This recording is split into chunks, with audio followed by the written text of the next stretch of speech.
handle the work. Not doing anything else.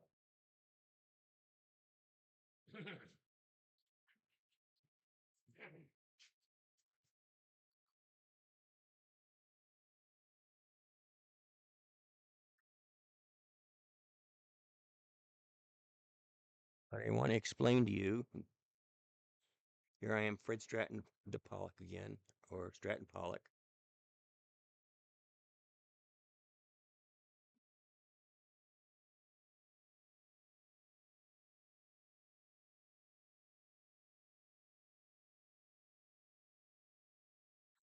Anyway, what's more important is I want to explain that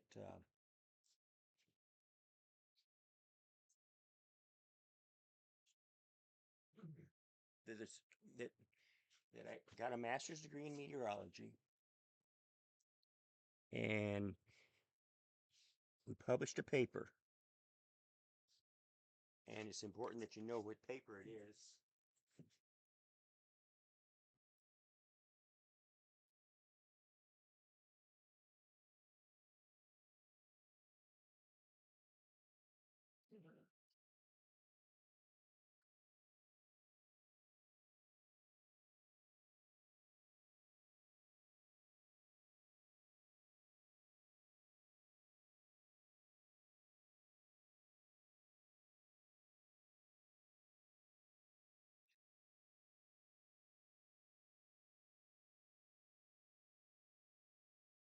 And the title, here I'm going to show you the paper up close.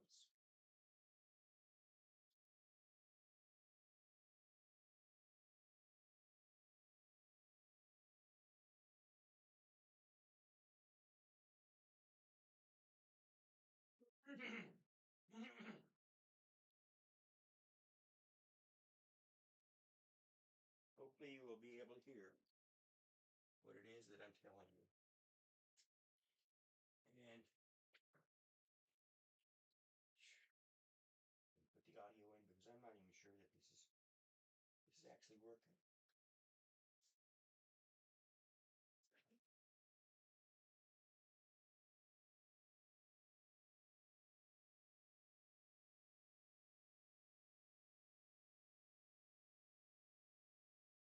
And let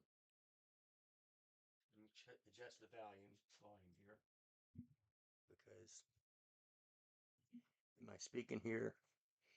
Can you hear me? Can you hear me? I have no idea whether this is actually working. Are you here?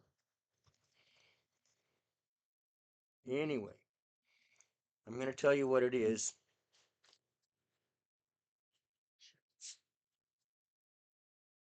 Hopefully you'll be able to hear. Hopefully I'll be able to see. It's the chemical and mutagenic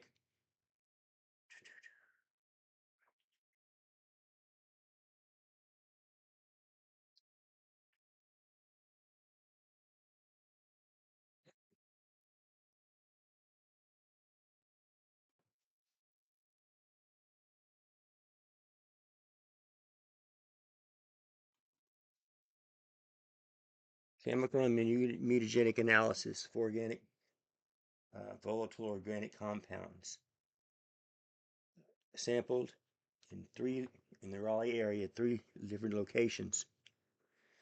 And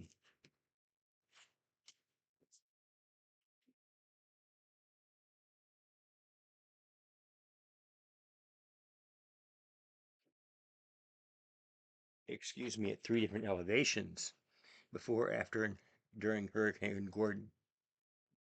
Now, another important thing for you to understand, if you'd like to read that, it's actually published in Chemosphere under Fred Stratton de Pollock.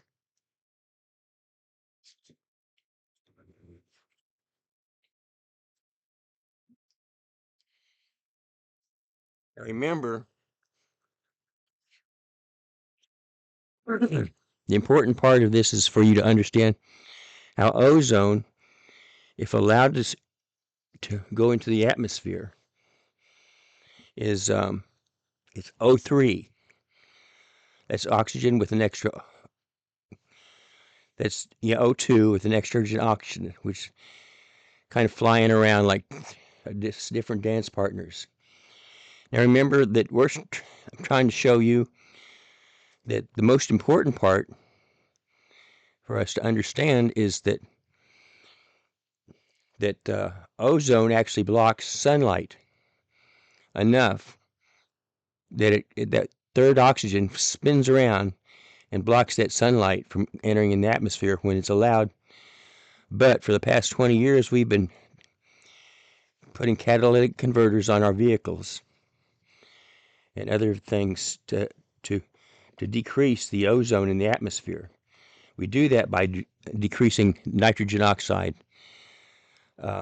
because the chemical reaction is enhanced by nitrogen oxide. So we need to get rid of all those things on the vehicles and allow ozone to get back in the atmosphere undisturbed, and it'll actually go up and down in the atmosphere due to the nature of the movement of the air. And what's important is it protects us when we eliminate as much as we can the paved roads in front of our houses and change our mowed lawns into gardens or near our houses and workplaces.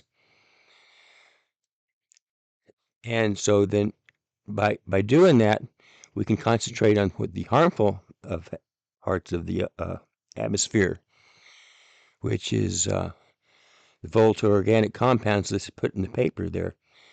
Because we did this mutagenic study and showed that it's the aromatics that we need to be focusing on. And I'm going to hopefully be able to show you how, because when you put ozone up in the atmosphere, it oxidizes a hydrocarbon. And maybe I can actually just draw this for you here.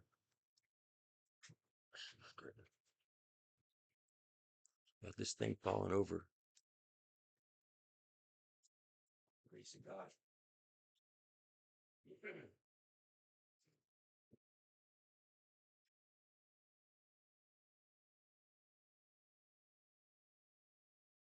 Remember, all this is done in truth, so that you can understand that it's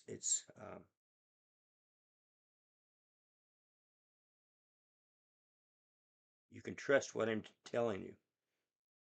This is the benzene ring.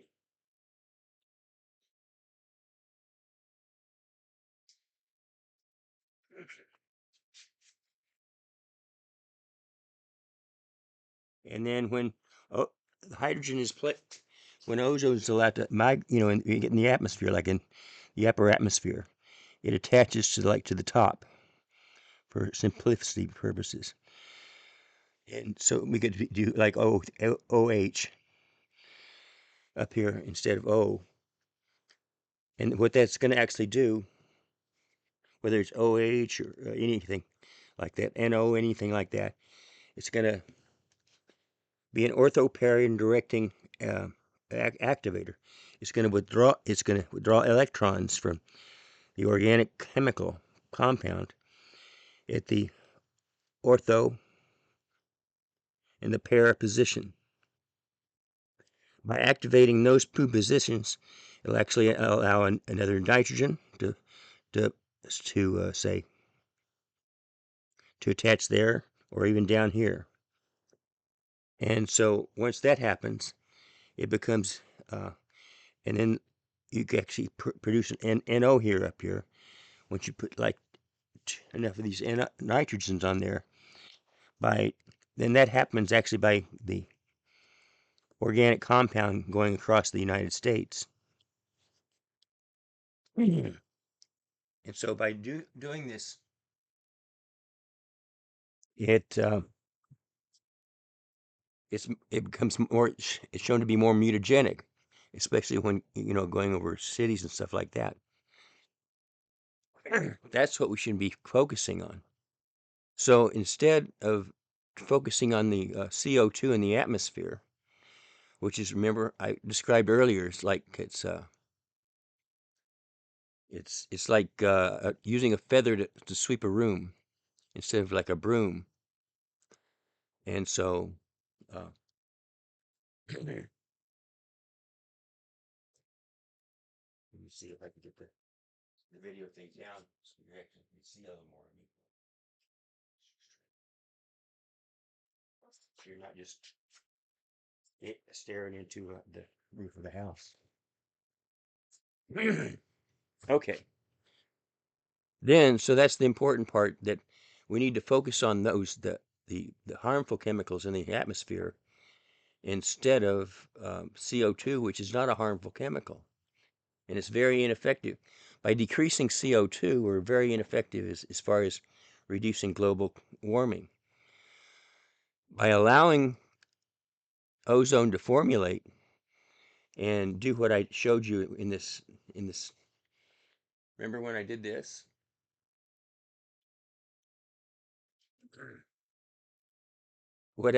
Remember that also happens on just a straight chain hydrocarbon. I can describe like where each of the bends are now, there's a carbon at each of those bends. And when we put an oxygen on there, like just on the one above, it'll want to attach a nitrogen here or even down here. Even if it's not even a nitrogen, but anything. See, when it's done on the benzene ring up there, like I said, benzene is so stable a compound that we actually can see what's going on. But when it's done on a straight chain hydrocarbon, the reaction is still so very violent, it breaks it apart. So then, in the atmosphere,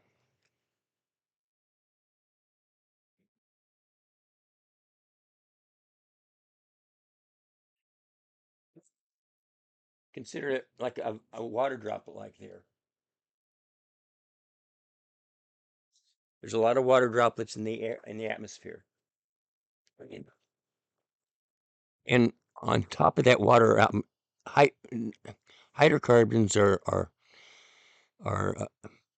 they don't like to get inside the water. So what they do is they form kind of a film over the top outside of the water. And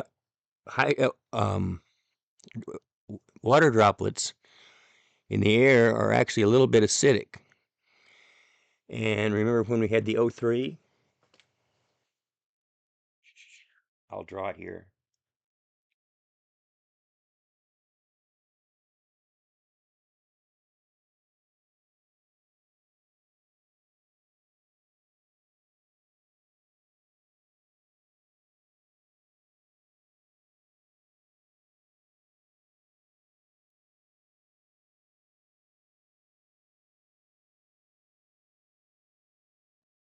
O3 is actually kind of a slightly negative.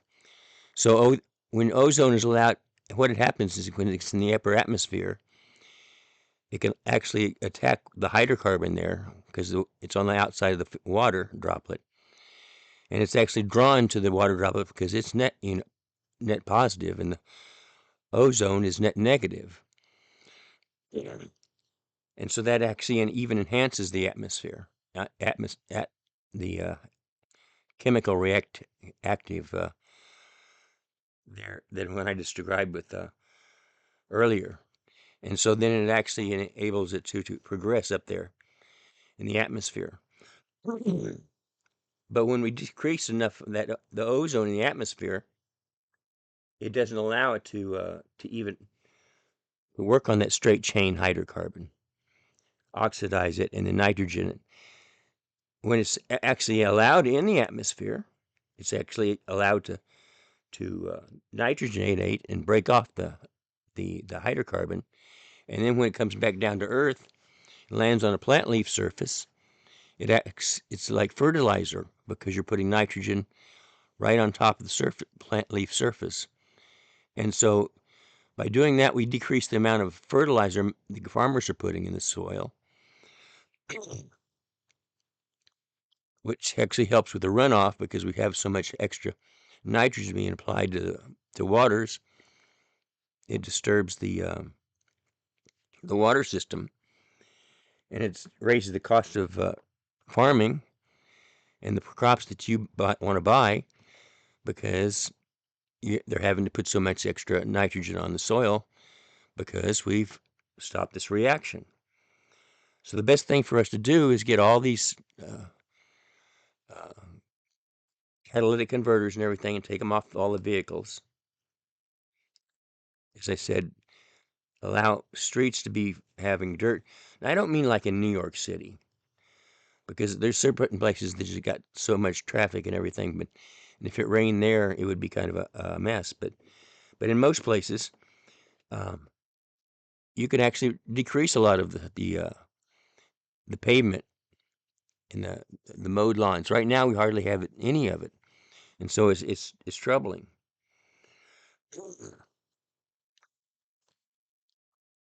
And so, what's important here is that you understand that. And so, when we have flooding, it is actually even more disturbed because we've got all this concrete and asphalt. When we have a lot more ground opened up for the water to go back into the soil, you're actually helping the water system, and you can actually go back to water pumps, because actually by putting chlorine in your water, it's actually not very good for your bodies. That's why so many people use bottled water. Having water from wells is actually even much better, providing that you don't put a lot of bad chemicals on the ground around, because then the water is actually filtered through the going in the soil, and it's much healthier for you. So see, we're disturbing a lot of things where we can actually be helped by doing the things I currently encourage. In fact, it's so important that we're wasting our time when we focus on CO2, since it's so ineffective at reducing global warming compared to allowing ozone to go in the atmosphere. Now remember, by allowing ozone in the atmosphere, we want to be careful to protect ourselves, but as we are actually normally protected, because if we allow soil around our houses with the dirt roads, then when the ozone comes down to the earth, it reacts with the soil in front of our house, providing we don't cover it up with these plastics and stuff like that.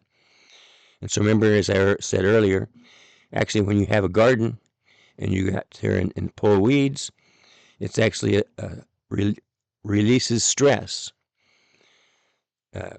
It's been known that by just pulling weeds, and then it also helps you kind of teach children. We could actually start referring back to the elderly people of tricks of their trade of how to grow gardens and pull weeds, and the crops that you actually are able to grow are so much more tasteful and more nutritious than what you can buy in the store. And yet here we go to organic stores and stuff like that, where we could actually be just doing it right out there in front of our houses and businesses. So, as I mentioned if you look at my paper, it shows how the important part is trying to reduce the ozone. Reduce the aromatics in the air. That's what we need to focus on reducing, because those are so strong, they go migrate clear around the earth. And so China's and this is another important part of what all forms of combustion produces about 10% of these aromatics. It doesn't matter whether you use propane, coal, or whatever. It's all about 10% aromatics. And so we need to try to reduce the aromatics. And so it doesn't really matter whether we're actually using propane and that is a gas to heat the homes. So it's been foolish for us to try to get rid of all the coal in our power plants when we could actually be uh, in, because we're actually on towards a shortage of the amount of electrical power. So if we just allow coal to be used, it's so much cheaper for us to have coal as a combustion. And so then by doing so and focusing on the aromatics, we get the whole world to change over, and it'll actually greatly decrease the green greenhouse globe the the the the warming of our planet. And it's been foolish. There's actually a website on NCAR. You could actually, for another thing, is to testify the truth of this ozone effective blocking the sunlight. Even in the data, it shows that when you go to the stratosphere way up there high, you can Google it and find that the stratosphere in the poles is actually decreasing. The hole is increasing because we've been so effective at decreasing ozone everywhere around the Earth. So we're messing up there as far as even the stratosphere. So I think it's very important for you to try to understand all this. And remember, I belong to those three different, at least one of those three different organizations that specify the truth must be told. So I assure you that everything I say is true. You can take this to, say, your science professors, you children. You can take it to your high school professors, and you can ask them if anything here is controversial that that they see as a problem. Now remember, I have that phone number there. Where on earth did I put that? Anyway, I'll look that phone number up for you too, because I was trying to get that. I was trying to get it to post it so you could actually see it. And so, well, actually, what I'll do is I'll tell it to you again.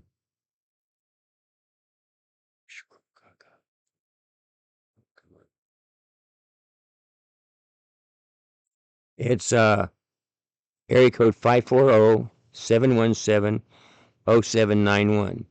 If you have any questions, it's an Android phone, so I'm not that great at using it. But I encourage you to call, and even with the YouTube, you can ask questions too, and I can get back with you. And so please do, and this is a very important, all this is very important for all of us. I know that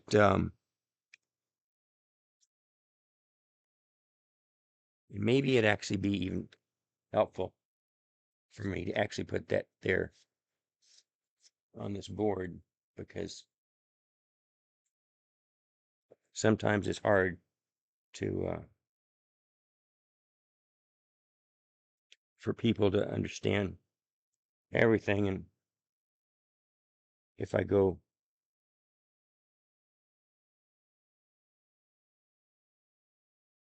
540-717-0791.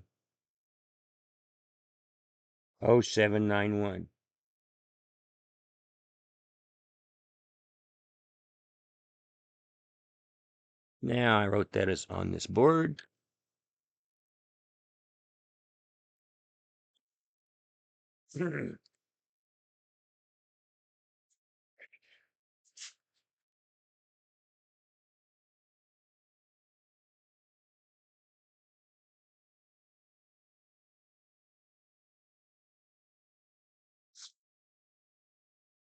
So, as I said, This is very important, and I encourage you to go ahead and forth with it.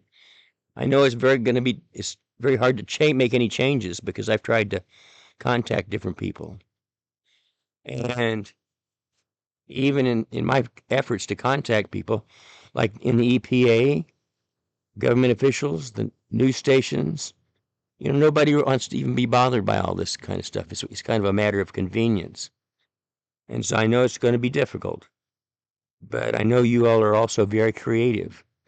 And all of us that are tuned into this know how important that our global warming needs to be addressed and changed. And as I said, we're being very ineffective by using decarbonization, removing CO2 from the atmosphere. It's like having a feather to clean the floor of a room compared to using like something like a broom over there, or even a vacuum, or even a mop. And so let's get after this. And I encourage all of you to do what you can as soon as you can. And we need to go. And so when I go back to the aromatics, that's why I say it doesn't matter what petroleum product we use or coal or anything like that. We need to focus on the aromatics, get those out of the atmosphere. Now, when you actually inhale aromatics, it goes into your body, and your body tries to detoxify the aromatics, and it uses the enzyme called cytochrome P450. And in so doing, the cytochrome P450 actually makes it even more enhanced because it's trying to break down that benzene ring, and so it actually becomes more available to attach, have a mutation on your cells because your cells are actually reproducing, and when you're stressed out, these foreign chemicals are able to squeeze in and get into your DNA, and so it actually enhances you getting cancer. Well, certainly we have too much cancer, and it's hard to pinpoint it. And so by going in and focusing on the pollutants, that aromatics, we're going to actually decrease a lot of the harmful chemicals in the air, and as we need to forget about reducing CO2, which is actually emitted from the body. When you breathe in oxygen, and you actually emit CO2 because of the natural progression of in a simple breaking down of a hydrocarbon. And I know that's a little bit simplistic, and I know that if you read a lot of stuff, they make it a lot more difficult than that. So that's the next important step we need to do. And then also, there's been studies done with in-house vehicle monitoring.